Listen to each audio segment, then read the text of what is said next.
உதயசூரியன் சின்னத்தில்தான் போட்டியிட வேண்டும் என திமுக தங்களை நிர்பந்திக்கவில்லை என இந்திய கம்யூனிஸ்ட் கட்சியின் மாநில செயலாளர் முத்தரசன் தெரிவித்துள்ளார். அவருடன் நமது செய்தியாளர் நந்தா எடுத்த விறுவிறு பேட்டியை பார்க்கலாம்.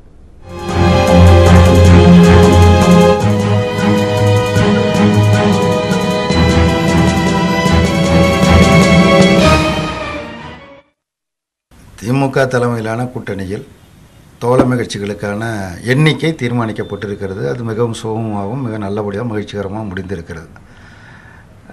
எங்களது கட்சிக்கு 2 தொகுதிகள் ஒதுக்கப்பட்டிருக்கின்றன. அந்த 2 தொகுதிகள் குறித்து நாங்கள் ஒரு பட்டியலை கொடுத்துருக்கிறோம். நாங்கள் விரும்புகிற என்னென்ன தொகுதிகளை நாங்கள் விருப்பப்படுகிறோங்கிற ஒரு பட்டியலை கொடுத்துருக்கிறோம். அது குறித்து 2 நாளில் 2 கட்சிகளும் கலந்து பேசி அந்த தொகுதிகள் தீர்மானிக்கப்படும். இருந்தாலும் நமக்கு இந்திய கம்யூனிஸ்ட் கட்சிக்கு என்று பலம் வாய்ந்த கட்சி நாடாளுமன்ற தொகுதிகள் இந்த தொகுதியில் வெற்றி வாய்ப்பு அதிகமாக இருக்கும் அப்படின்ற மாதிரி விஷயங்கள் இருக்கும்ல. இந்த அணியில் 40 தொகுதியில் எங்கே நின்னாலும் வெற்றி பெறலாம். இதுதான் அதுதான் என்று இல்லை. இருந்தாலும் ஒவ்வொரு கட்சியும் ஒவ்வொரு இடத்த விரும்புவாங்க.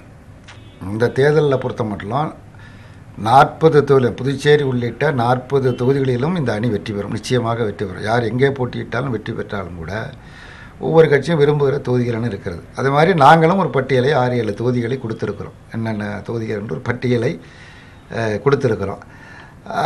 அந்த பட்டியல் கொடுத்தான் பின்னர் பேசப்படும் என்று தெரிவித்தேன்.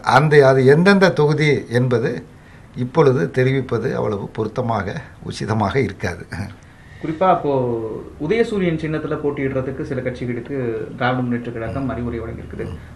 அது மக்கள் எளிதில் அந்த கூட்டணி தொடர்பான விஷயங்கள் அந்த சின்னத்தின் மூலமாக எளிமையாக அடையாளம் காண்றதுக்கான ஒரு வாய்ப்பு கிடைக்கும். எந்த இடத்துலையுமே வெற்றி வாய்ப்புகள் சிதறக்கூடாதுன்றதுக்காக இது போன்ற ஒரு நடவடிக்கை அப்படின்ட்டு சொல்லியிருந்தாங்க.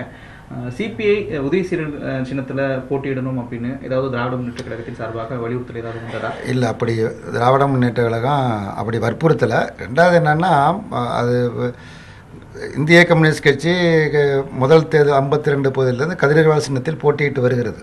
இது தேர்தல் ஆணையத்தால் அங்கீகரிக்கப்பட்ட சின்னம். அது எங்களிடத்தில் நிரந்தரமாக இருக்கிறது. அதனால் நாங்கள் அந்த சின்னத்தில் தான் போட்டியிடுவோம். இப்போ காங்கிரஸ் கட்சி என்றால் அவர்களுக்குரிய கை சின்னத்தில் தான் அவர்கள் போட்டியிடுவார்கள். ஒரு தேர்தல் கமிஷனால் அங்கீகரிக்கப்படாத கட்சிகள் என்று வருகிற பொழுது அவர்கள் சுயேட்சை சின்னத்தில் தான் போட்டியிட வேண்டி வரும். அப்படிப்பட்ட கட்சிகளை திராவிட முன்னேற்ற கழகம் கோரலாம். உதயசூரியன் சின்னத்தில் போட்டியிட வேண்டும் என்று வேண்டுகோள் விடுக்கலாம்.